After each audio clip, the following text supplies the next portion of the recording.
Hey guys, I'm going to talk about quality versus quantity conundrum. Let's start off with talking about an experiment that was conducted by a ceramics professor. On the opening day, this ceramics professor announced that he is going to divide the class into two groups. The left side students would be graded solely on the quantity of work they produced, while students on the right would be graded solely on their quality. His procedure for evaluation was supposed to be really simple. He's going to weigh the work of the quantity group. 50 pounds would get a A grade, 40 pounds grade B, and so on and so forth. But the people on the quality side will be evaluated only by the single perfect part that they have produced. When the grading time came, something interesting happened.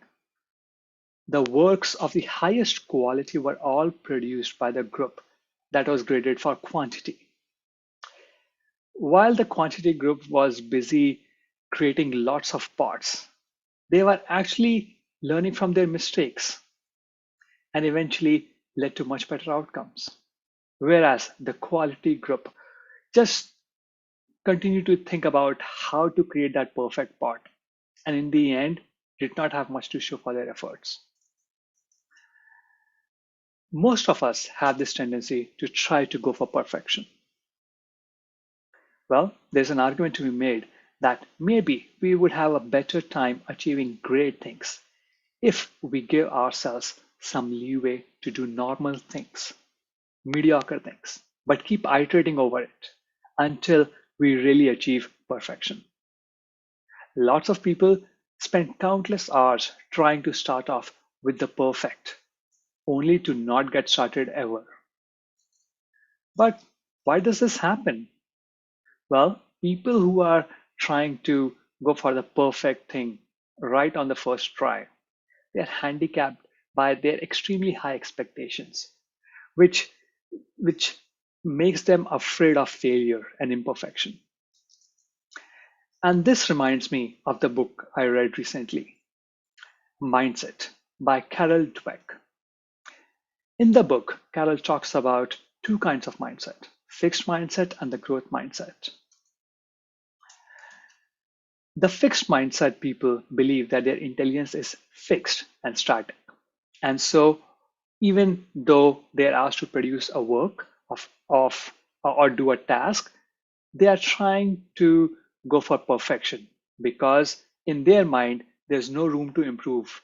And this is their only and final try to prove themselves. Whereas people in the growth mindset believe that the intelligence and talents can be improved through effort and learning. And so basically, when you give them a task, they'll be far more ready to just take on that task and try to improve with multiple iterations. And actually, eventually, no surprises, people with growth mindset tend to have much better successful careers in the future. The funny thing is that the same thing happened to me while trying to create this talk. I had decided that I wanted to create a TED talk, but I was trying to go for the perfect topic. And I spent countless hours not being able to move the needle at all. In the end, I just decided that I just need to keep on writing lots of ideas on paper. And that's what I did. After a lot of ideas, uh, cutting out ideas and iterating over ideas, I figured out that there were some set of ideas that I felt confident about. And then I started figuring out what content might look like for those topics. Even to create this video, my first try was terrible. And so I had to create, I have to attempt this multiple times. And uh, the number of times I had to create this video would have probably crossed 20 by now. Well, anyways, how does this help you with your founder's journey? If you don't have your unicorn startup idea yet, iterate. Keep thinking about lots of ideas. If you have figured out your venture idea, you have to iterate across a lot of business models before you finalize on one. If you have finalized your business model and you're about to develop your product, you might have to again iterate over the possible product a lot before you create something good.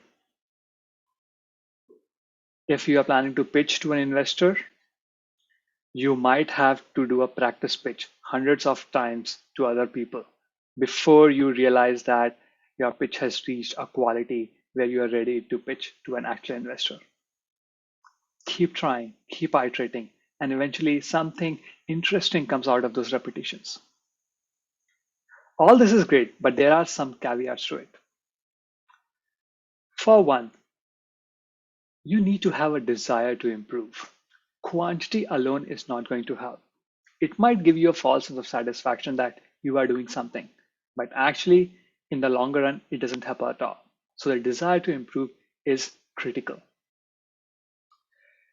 The second interesting point is sometimes you might have to give up, which can be hard because aren't we taught that this world is all about perseverance and grit?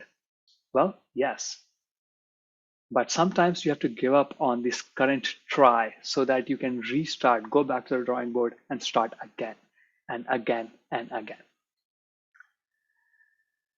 Um, in the end, I would like to remind you of the Bruce Lee statement that has been discussed in class multiple times.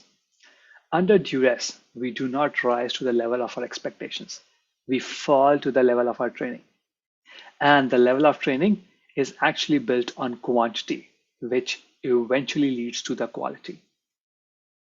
If you ever feel like you are suffering from the inaction due to your goal of perfection, think again about that pottery class and you'll know what to do. Thank you.